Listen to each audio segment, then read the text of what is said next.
ಉಂಟು. ಇವತ್ತು ನನ್ನ ಕೈಯಿಂದ ತಪ್ಪಿಸಿದ್ರೆ ನಾಳೆ ಇವತ್ತು ನಾವು ಅವನನ್ನು ಕೊಂದ್ರೆ ನಾಳೆ ನಿಮಗೂ ಕೊಲ್ಲಿಕ್ಕೆ ಜನ ಇಲ್ಲ ಅಂತ ಬಂದದ್ದ ಹೇಗೆ? ಮತ್ತೆ ಒಂದು ಲೆಕ್ಕದಲ್ಲಿ ಹಾಗೆ ನಾವು ಮಾಡಬೇಕಾದ ಕೆಲಸವನ್ನು ನೀನು ಮಾಡುವುದು ಸರಿಯಲ್ಲ ಎನ್ನುವುದು. ಹಾಗಾದ್ರೆ ಇಬ್ಬರ ಮಾರ್ಗವು ಒಂದೇ ಅಂತ ಆಯ್ತು. ದುಷ್ಟರಿಗೆ ಶಿಕ್ಷೆ ಆಗಲೇಬೇಕು. ಅದು ಯಾರಿಂದ ಅಂತ ಉಂಟು. ನೀನಾಗೆ ಸೆರೆ ಹಿಡಿದು ಹೋಗ್ತಾ ಇದೆಯಲ್ಲ, ನಿನಗೆ ದೇವೇಂದ್ರನ ನೇಮವಾಗಿದೆ. ನಾನು ಯಾಕೆ ಇಲ್ಲಿ ಬಂದೆ? ನನ್ನ ಸ್ಥಾನದಲ್ಲಿದ್ದವ. ಹೌದಪ್ಪ, ಜ್ಯೇಷ್ಠ ಮಾತು ಪಿತೃ ಸಮಾನ ಅಲ್ಲ.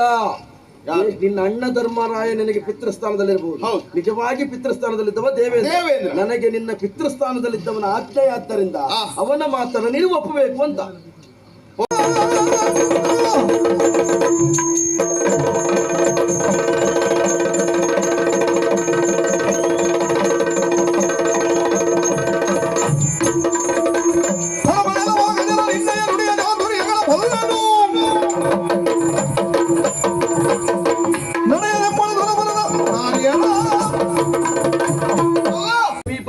ಕಾಮ್ಯ ಕಾಮನದಲ್ಲಿ ನೀವು ಕಾಲವನ್ನು ಕಳೀತಾ ಇದ್ದವರು ಹೌದಾ?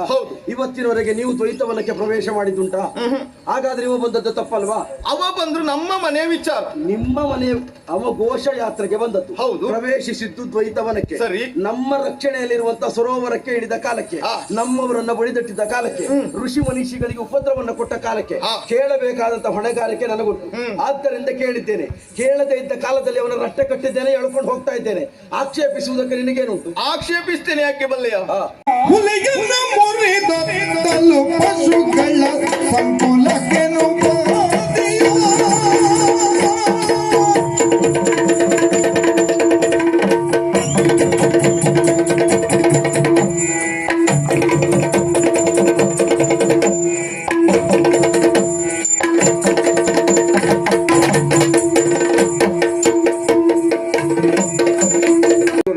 ಎಲ್ಲೆಲ್ಲೋ ಹೋಗಿ ಮದುವೆ ಆದ ನಿನಗೆ ಅವರ ದೇಹದಲ್ಲಿದ್ದಷ್ಟು ಶಕ್ತಿ ನಿನಗೆ. ಮದುವೆ ಆಗುವುದಕ್ಕೂ ಮಾಡುವ ಯುದ್ಧಕ್ಕೂ ಸಂಬಂಧವಿಲ್ಲ.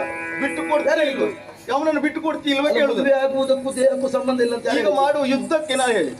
ಯುದ್ಧಕ್ಕೆ ದೇಹದಲ್ಲಿ ಬಲಬೇಕು. ನನ್ನಲ್ಲಿ ಬಲವೇ ಆಗಿ ಹೆಂಡತಿಯನ್ನು ಕೂಡಿ ಮಕ್ಕಳನ್ನ ಪಡೆದವನಿಗೆ ದೇಹದಲ್ಲಿ ಶಕ್ತಿ ಕಡಿಮೆ ಇರ್ತದೆ.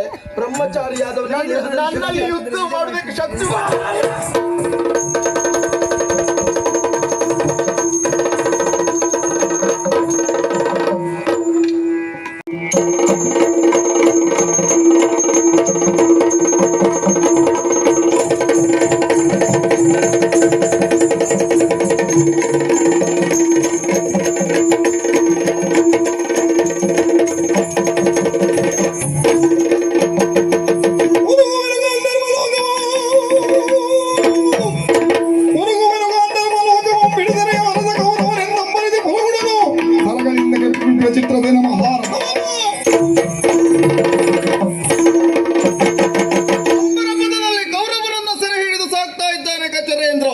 ಬಿಡುವುದಿಲ್ಲ.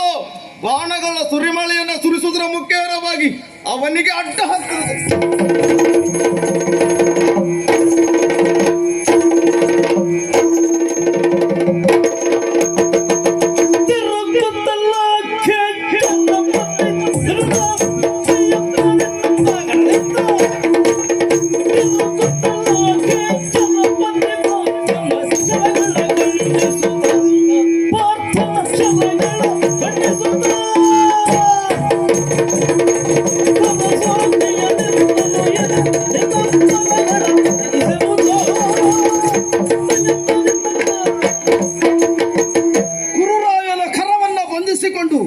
ಗಗನ ಮಾರ್ಗದಲ್ಲಿ ಸಂಚರಿಸುತ್ತಿರುವಂತಹ ಸಂದರ್ಭದಲ್ಲಿ ಶರಗಳ ಪ್ರಯೋಗವನ್ನ ಮಾಡಿ ಮತ್ತೆ ದ್ವೈತವನದ ಕಡೆಗೆ ನಮ್ಮನ್ನ ಸೆಳೆದವ ಯಾರು ಅಂತ ನೋಡಿದರೆ ಪಾರ್ಥ, ನಾನೇ ಅರ್ಜುನ.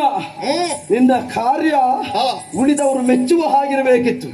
ಉಳಿದವರು ಮೆಚ್ಚುವಂತ ಕಾರ್ಯ ನಿನ್ನದಲ್ಲ. ಎಲ್ಲಿ ತಪ್ಪಿದ್ದೇನೆ? ಉಳುಹುವುದಕ್ಕೆ ಬಂದವರನ್ನ ಕೆಡಹುವುದಕ್ಕೆ ಬಂದ ತರ ನಿನ್ನ ಕಾರ್ಯವಾಯಿತು. ನಿಜವಾಗಿ ನೀನು ಸಂತೋಷ ಪಡಬೇಕಿತ್ತು. ಯಾಕೆ?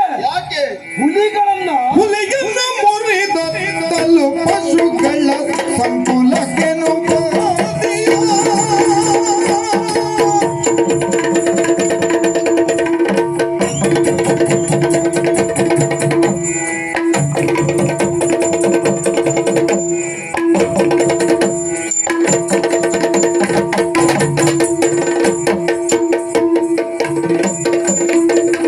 ಹುಲಿಯನು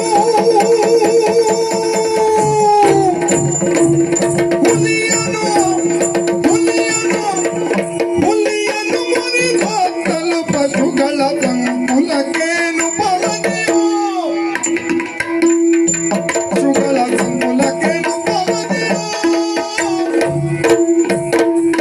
ತಳ್ಳುವುದೇ ವಾಯಸ ಕುಲ ಒಳ್ಳಿದರೆ ತಳ್ಳುವುದೇ ವಾಯಸ ಕುಲ ಒಳ್ಳಿದರೆ ಕೋಗಿಲೆಗೆ ಒಡಲುರಿಯೋ ಕೋಗಿಲೆಗೆ ಒಡಲುರಿಯೋ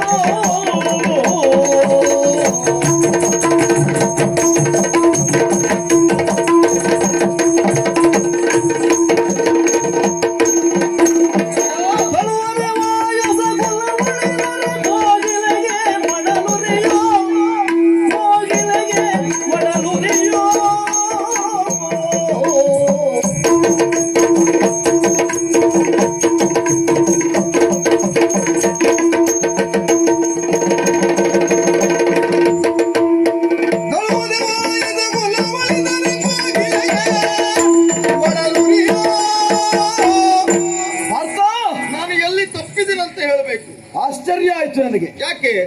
ಯಾವತ್ತು ಹಾ ಹುಲಿಯನ್ನ ಹಿಡಿದು ಹಾ ಪಂಜರದಲ್ಲಿ ಹಾಕಿದ ಕಾಲಕ್ಕೆ ಹಾ ಪಶುಗಳಿಗೆ ಯಾವತ್ತಾದ್ರೂ ನೋವಾಗ್ತದ? ಆಗುವುದಕ್ಕೆ ಸಾಧ್ಯ ಇಲ್ಲ. ಭಯ ಆಗುವುದಿಲ್ಲ. ವಿಹಂಗಮ ಪಥವಾಗಿ ಹಾ. ಆಕಾಶದಲ್ಲಿ ಸಂಚರಿಸುತ್ತಿರುವಂತಹ ಗರುಡನು ಹಾ. ಸರ್ಪವನ್ನು ಹಿಡಿದು ತಿನ್ನುವ ಯಾವುದೋ ಒಂದು ಪಕ್ಷಿಯನ್ನ ಹಾ ಬೇಟೆಗಾರನೊಬ್ಬ ಬಾಣದಿಂದ ಹೊಡೆದ ಕಾಲಕ್ಕೆ ಸರ್ಪ ಒಂದು ಬೇಟೆಗಾರನಿಗೆ ಕಚ್ಚುವುದಕ್ಕೆ ಬರುವ ಕ್ರಮ ಉಂಟಾ? ಈಗ ನೀನು ಮಾಡಿದ ಕ್ರಮವು ಹಾಗೆ ಆಯ್ತು. ಹೌದಾ? ಲೋಕದಲ್ಲಿ ನಿಮ್ಮ ಕುರಿತಾಗಿ ಕೆಟ್ಟದ್ದನ್ನೇ ಯೋಚಿಸುತ್ತಾ ಇದ್ದಂತಹ ಕೌರವನನ್ನು ರಟ್ಟೆಯನ್ನ ಕಟ್ಟಿ ಒಯ್ಯುತ್ತಿರುವಂತಹ ಕಾಲಕ್ಕೆ ಶರಗಳನ್ನ ಹಾ ಪ್ರಯೋಗಿಸುವುದರ ಮೂಲಕವಾಗಿ ಹಾ. ನನ್ನ ಕಾರ್ಯಕ್ಕೆ ಅಡ್ಡ ತಂದದ್ದು ನಿನ್ನದು ತಪ್ಪಲ್ವಾ ಕೇಳ್ತೇವೆ. ತಪ್ಪರ ಮಾತ. ಬಡಮಡಲವಾಗದರ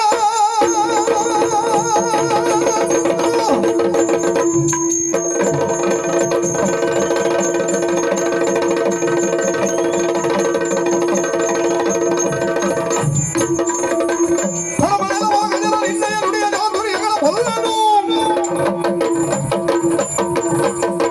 ನಡೆಯಲೆಂಬುದು ದೊರಬರದ ನಾರಿಯಳ.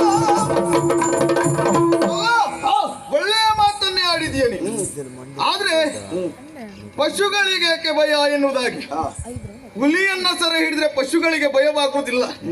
ಆದ್ರೆ ನೀನೀಗ ಪಶು ಎನ್ನುವುದಾಗಿ ಕರೆದದ್ದು ಯಾರನ್ನ? ಪಾಂಡವರನ್ನ.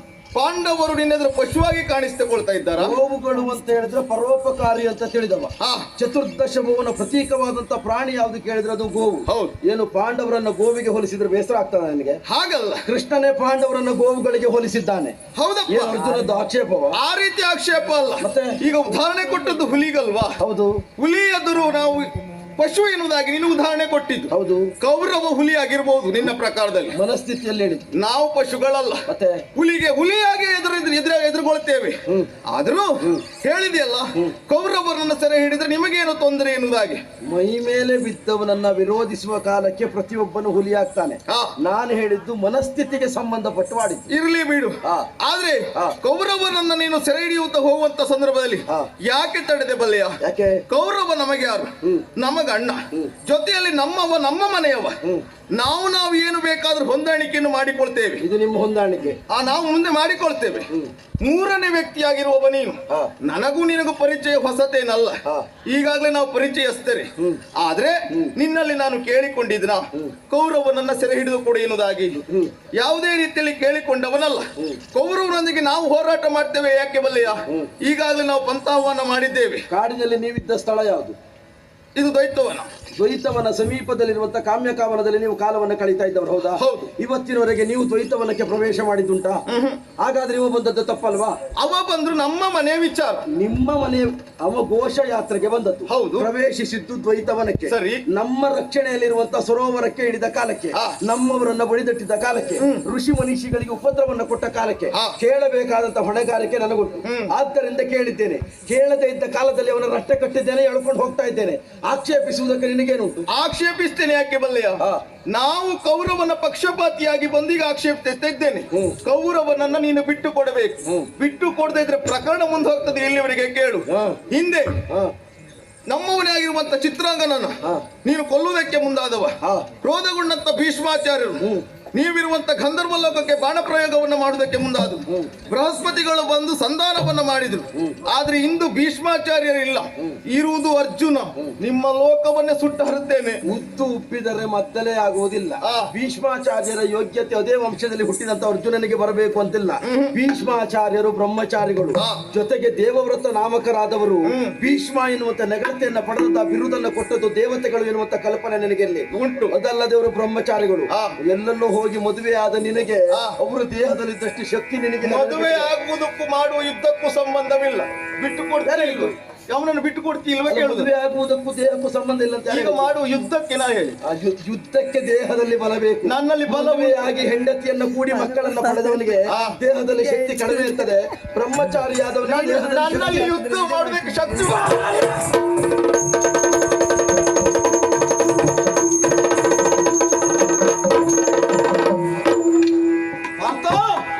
ಹೋರಾಟ ಕಣದಲ್ಲಿ ನಾನು ನೀನು ಮುಂದುವರೆದಂತೆ ಹೋದುವಂತಾದ್ರೆ ಭವಿಷ್ಯದಲ್ಲಿ ಏನಾಗ್ತದೆ ಎನ್ನುವಂತ ಕಲ್ಪನೆ ಮತ್ತೊಬ್ಬರಿಗೆ ಹುಟ್ಟುವುದಕ್ಕೆ ಸಾಧ್ಯ ಇಲ್ಲ. ಉಳಿದವರಿಗಾದ್ರೆ ಕರೆದು ಬುದ್ಧಿ ಹೇಳುವುದಿಲ್ಲ. ಪಾರ್ಥ, ನಿನಗೊಂದು ಮಾತನ್ನ ಕೇಳು ಕೇಳೈ ಪಾರ್ಥ, ಕೋಪಿಸಿಕೊಳ್ಳದಿರು. ಕೇಳು ಕೇಳೈ ಪಾರ್ಥ, ಕೋಪಿಸಿಕೊಳ್ಳದಿರು. ಹೇಳುವೀತನ ಭೂತ ಗುಣವ ಸಮರ್ಥ.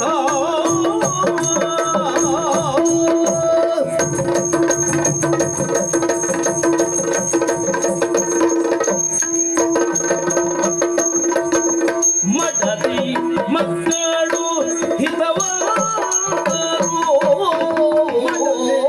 ಮಕ್ಕಳು ಹಿತವಾದರು, ಮಕ್ಕಳ ಹುಟ್ಟಿದವರು ಕೂಡೇ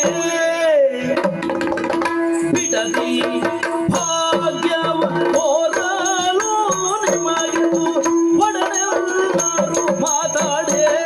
ಅಯ್ಯೋ ಕೆಡಿಸಿದ ನಮ್ಮ ಉಪವನವನ್ನು ಖಚ್ಚರದ ಹುಡುಗಾಟಿದ ಕೋಡಿ ಮಾತಾಡಿ, ಕೋಡಿ ಮಾತಾಡಿ, ಕೋಡಿ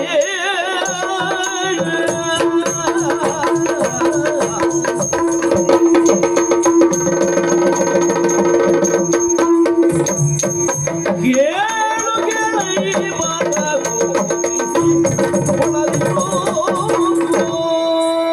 ಕೇಳು ಕೇಳಯ್ಯ ಪಾರ್ಥ, ಹೇಳು ಚಿತ್ರಸೇನು, ಯಾಕೆ ನಿನ್ನನ್ನು ಮಧ್ಯದಲ್ಲಿ ತಡೆದದ್ದು? ಯಾಕೆ? ದೇವರ ಆಜ್ಞೆಗೆ ಭಂಗ ತರಬಾರದು ಎನ್ನುವಂತ ಉದ್ದೇಶದಿಂದ. ನಿಜವಾಗಿ ನೀನು ಅರ್ಥವಿಸಿಕೊಳ್ಳಲೇಬೇಕಾದಂತಹ ವಿಚಾರ ಏನು ಗೊತ್ತಾ? ಯಾವುದು? ಬಿಳಿ ಬಣ್ಣದ್ದೆಲ್ಲ ಹಾಲು ಅಂತ ಒಪ್ಪಿಕೊಳ್ಳಬಾರದು. ಸುಣ್ಣದ ನೀರು ಇರ್ತದಂತ ನನಗೆ ಗೊತ್ತುಂಟು. ಹೌದಾ? ಅದನ್ನು ಅರ್ಥವಿಸಿಕೊಳ್ಳುವ ಯೋಗ್ಯತೆ ನಿನಗುಂಟು. ಅಲ್ಲದೇ ಇದ್ರೆ ಕೌರವ ಘೋಷಯಾತ್ರೆಯ ನೆವನದಿಂದ ಇಲ್ಲಿಗೆ ಬಂದದ್ದೇ ಯಾಕೆ ಕೇಳಿದ್ರೆ, ಪಾಂಡವರಲ್ಲಿ ಭೀಮಾರ್ಜುನರಾದಂತಹ ನಿಮ್ಮನ್ನ ಒಂದು ಗತಿಯನ್ನ ಕಾಣಿಸುವುದಕ್ಕೆ ಬೇಕಾಗಿ ಇಲ್ಲಿವರೆಗೆ ಬಂದವನಿದ್ದಾನೆ. ನಿಮ್ಮ ಸುದೀರ್ಘವಾದಂತಹ ಜೀವಿತಾವಧಿಯಲ್ಲಿ ಅವರು ಮಾಡಿದಂತಹ ಕೆಟ್ಟದ್ದು ಒಂದಲ್ಲ ಎರಡಲ್ಲ. ತಿಳಿದಿದ್ದೇವೆ. ಬಿಡು. ಹೊರಗೆ ನಾಲಯಕ್ಕೆ ಬೆಂಕಿಯನ್ನ ಕೊಟ್ಟದ್ದು, ಕಪಟದ ದ್ಯೂತವನ್ನಾಡಿ ನಿಮ್ಮನ್ನು ವಿಪಿನಕ್ಕೆ ಅಟ್ಟಿದ್ದು, ಬಿಡು. ಒಂದೆರಡು ಪ್ರಕರಣವಲ್ಲ. ಭೀಮನಿಗೆ ವಿಷದ ಲಡ್ಡನ್ನ ತಿನ್ನಿಸಿದ್ದು, ಪ್ರತಿಯೊಂದು ಪ್ರಕರಣದಲ್ಲಿ ಕೃಷ್ಣಾನುಗ್ರಹದಿಂದ ನೀವು ಉತ್ತೀರ್ಣರಾಗಿಯೇ ಬಂದವರಿದ್ದೀರಿ. ಕಾಡಿನಲ್ಲಿ ನೀವಿದ್ದ ಕಾಲಕ್ಕೂ ಕೂಡ ದೂರ್ವಾಸರು ಸಾವಿರಾರು ಮಂದಿ ಶಿಷ್ಯಗಣಗಳನ್ನು ಕೂಡಿಕೊಂಡು ಬಂದ ಕಾಲಕ್ಕೆ ಕೃಷ್ಣ ಅನುಗ್ರಹದಿಂದ ಬಂದಂತ ವಿಗ್ರಹವನ್ನ ದೂರ ಮಾಡಿಕೊಂಡವರು ನೀವಿದ್ದೀರಿ.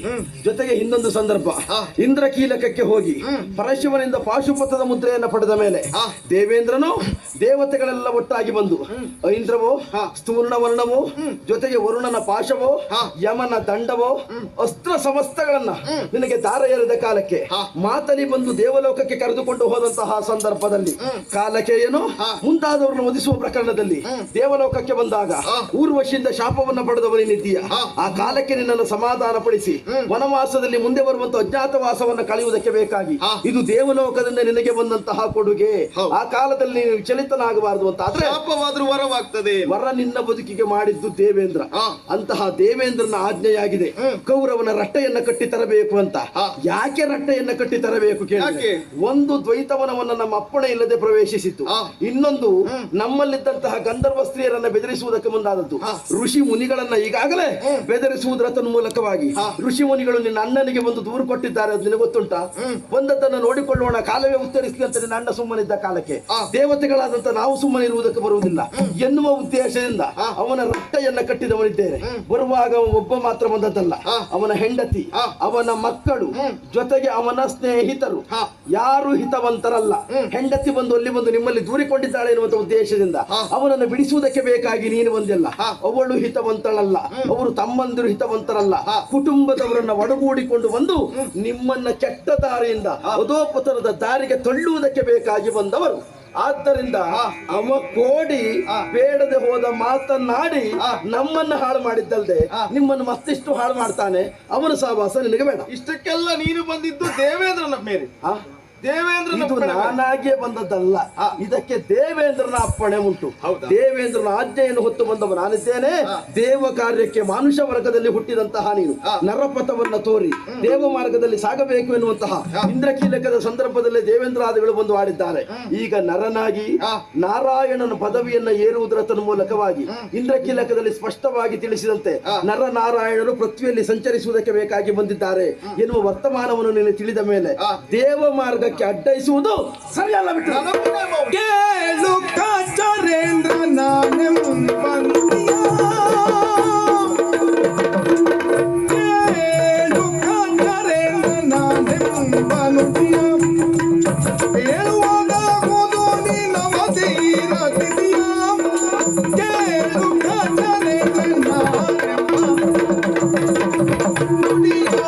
ನಿನಗೂ ನೇಮ ಉಂಟು, ನನಗೂ ಒಂದು ನೇಮ ಉಂಟಯ್ಯ. ನಿನಗೂ ನೇಮ ಉಂಟಾ? ಯಾವ ನೇಮ? ನನ್ನ ಅಣ್ಣನ ನೇಮ. ಅಂದರೆ ಅಣ್ಣನ ಆಜ್ಞಾನುಸಾರವಾಗಿಯೇ ನಾನು ಇಲ್ಲಿವರೆಗೂ ಬಂದವ. ಸರಿ, ಕೌರವನ ಬಗ್ಗೆ ನೀನು ಹೇಳಿದ್ದೀಯ, ಅವನ ಸಂಗಡಿಗರ ಬಗ್ಗೆಯೂ ನೀನು ಹೇಳಿದ್ದೀಯ. ಹೇಳುವುದಕ್ಕಿಂತ ಮುಂಚೆ ಅನುಭವಿಸಿದ ನನಗೂ ಎಲ್ಲವೂ ಗೊತ್ತುಂಟು. ಅಲ್ಲ, ಮತ್ತೆ ನಿಮಗೆ ಪಾಂಡವರಿಗೆ ಧರ್ಮರಾಯನಿಗಿದ್ರು ನಿಮ್ಗೆ ಭೀಮಾರ್ಜುನ ನಕುಲ ಸಹದೇವರಿಗೆ ಕೌರವನ ಮೇಲೆ ಅವನ ಜೊತೆಗಿದ್ದವ್ರ ಮೇಲೆ ಹಿತ ಇಲ್ಲ ಅಂತ ನಮಗೂ ಗೊತ್ತುಂಟು ಅಲ್ವಾ? ವಸ್ತ್ರಾಪರಣದ ಸಂದರ್ಭದಲ್ಲಿ ನೀವು ಒಬ್ಬೊಬ್ಬರು ಕೊಲ್ತೇನೆ ಅಂತ ಪ್ರತಿಜ್ಞೆ ಮಾಡಿದ್ದೀರಿ. ಇವತ್ತು ನನ್ನ ಕೈಯಿಂದ ಕೌರವನನ್ನು ಬಿಡಿಸಿದ್ರು, ಭೀಮ ಪ್ರತಿಜ್ಞೆ ಮಾಡಿದ ಹಾಗೆ ಆ ಕೌರವನ ತೊಡೆ ಮುರಿತೇನೆ ಅಂತ ಹೇಳಿದ್ದು ಸುಳ್ಳಾಗುವುದಿಲ್ಲ. ಹೇಳಿದ್ದು ಶಕುನಿಯನ್ನು ಕೊಲ್ತೇನೆ ಅಂತ ಮತ್ತೊಬ್ಬ ಹೇಳಿದ್ದು, ಅದೆಲ್ಲ ಪ್ರತಿಜ್ಞೆ ಹಾಗೆ ಉಂಟು. ಇವತ್ತು ನನ್ನ ಕೈಯಿಂದ ತಪ್ಪಿಸಿದ್ರೆ ನಾಳೆ, ಇವತ್ತು ನಾವು ಅವನನ್ನು ಕೊಂದ್ರೆ ನಾಳೆ ನಿಮಗೂ ಕೊಲ್ಲಿಕ್ಕೆ ಜನ ಇಲ್ಲ ಅಂತ ಬಂದದ್ದ ಹೇಗೆ? ಮತ್ತೆ ಒಂದು ಲೆಕ್ಕದಲ್ಲಿ ಹಾಗೆ ನಾವು ಮಾಡಬೇಕಾದ ಕೆಲಸವನ್ನು ನೀನು ಮಾಡುವುದು ಸರಿಯಲ್ಲ ಎನ್ನುವುದು. ಹಾಗಾದ್ರೆ ಇಬ್ಬರ ಮಾರ್ಗವು ಒಂದೇ ಅಂತ ಆಯ್ತು. ದುಷ್ಟರಿಗೆ ಶಿಕ್ಷೆ ಆಗಲೇಬೇಕು. ಅದು ಯಾರಿಂದ ಅಂತ ಉಂಟು. ನೀನಾಗೆ ಸೆರೆ ಹಿಡಿದು ಹೋಗ್ತಾ ಇದೆಯಲ್ಲ, ನಿನಗೆ ದೇವೇಂದ್ರನ ನೇಮವಾಗಿದೆ. ನಾನು ಯಾಕೆ ಇಲ್ಲಿ ಬಂದೆ? ನಿನ್ನ ಸ್ಥಾನದಲ್ಲಿದ್ದವ. ಹೌದಪ್ಪ, ಜ್ಯೇಷ್ಠ ಮಾತು ಪಿತೃ ಸಮಾನ ಅಲ್ಲ. ನಿನ್ನ ಅಣ್ಣ ಧರ್ಮರಾಯ ನಿನಗೆ ಪಿತೃಸ್ಥಾನದಲ್ಲಿರಬಹುದು, ನಿಜವಾಗಿ ಪಿತೃಸ್ಥಾನದಲ್ಲಿದ್ದವ ದೇವೇಂದ್ರ. ನನಗೆ ನಿನ್ನ ಪಿತೃಸ್ಥಾನದಲ್ಲಿದ್ದವನ ಆಜ್ಞೆ ಆದ್ದರಿಂದ ಅವನ ಮಾತನ್ನು ನೀನು ಒಪ್ಪಬೇಕು ಅಂತ ಪರೋಕ್ಷವಾಗಿ ಆ ರೀತಿಯಲ್ಲಿ ಒಪ್ಪಿಕೊಂಡ್ರು. ಈಗ ಅಣ್ಣನ ಆಜ್ಞಾನುಸಾರವಾಗಿ ನಾನು ಬಂದವ, ಅದನ್ನ ನಡೆಸಿಕೊಂಡು ಹೋಗಬೇಕು. ಎಲ್ಲಿವರೆಗೆ ಕೇಳಿದ್ರಿ, ನಾನು ಕೌರವನನ್ನ ಸೆರೆ ಬಿಡಿಸದೇ ಇದ್ರಿ ಧರ್ಮಾತ್ಮನಾಗಿರುವಂತಹ ಧರ್ಮರಾಯ ಅನ್ನ ಆಹಾರವನ್ನ ತ್ಯಜಿಸ್ತೇನೆ ಎನ್ನುವುದಾಗಿ ಆಡಿದ ಮಾತನ್ನ ಅವ ತಪ್ಪುವನಲ್ಲ ಎನ್ನುವ ವಿಚಾರ ನಿನಗೂ ಅರಿವುಂಟು. ಹಾಗಾಗಿ ದುಷ್ಟರಿಗೆ ಶಿಕ್ಷೆ ಕೊಡಬೇಕಾದ್ದು ನಾವು ಕೊಡ್ತೇವೆ. ಅದ್ರ ಬಗ್ಗೆ ನೀವು ಯೋಚನೆ ಮಾಡಬೇಡಿ. ಅವನನ್ನ ಕಳಿಸಿ ಕೊಡ್ತೀಯ ಇಲ್ವಾ ಹೇಳು? ಧರ್ಮ ಆಜ್ಞೆ ಮಾಡಿದ್ರೆ ಆಗುವುದಿಲ್ಲ. ಧರ್ಮರಾಯನ ಮಾತು ಅಂತ ಹೇಳಿದ್ರೆ ಧರ್ಮಸಮ್ಮತವಾದಂತಹ ಮಾತು, ದೇವರ ವಾಕ್ಯ. ಧರ್ಮರಾಯನ ಮಾತು ಅಂತ ಹೇಳಿದ್ರೆ ಅದು ಅಧರ್ಮದ ಕೂದಲೆಷ್ಟು ರೇಖೆ ಬರುವುದಕ್ಕೆ ಸಾಧ್ಯ ಇಲ್ಲ. ಧರ್ಮರಾಯನಿಗೆ ಮಾತಿಗೆ ನಾನೇನು ಯಮಧರ್ಮನಾದರೂ ಅವನ ಮಾತನ್ನು ಒಪ್ಪಲೇಬೇಕು. ಹಾಗಾದ್ರೆ ನಿನಗೆ ಬೇಕಾದದ್ದು ಕೌರವನಲ್ವಾ? ಅವನು ಒಬ್ಬನನ್ನಲ್ಲ, ಅವನ ತಮ್ಮಂದಿರು 26 ಮಂದಿಯನ್ನು ಕೂಡ ಸೆರೆ ಹಿಡಿದಿದ್ದೇನೆ. 26 ಮಂದಿ ತಮ್ಮಂದಿರೊಡನೆ ಕೌರವನನ್ನ ಕಟ್ಟಿಕೊಂಡು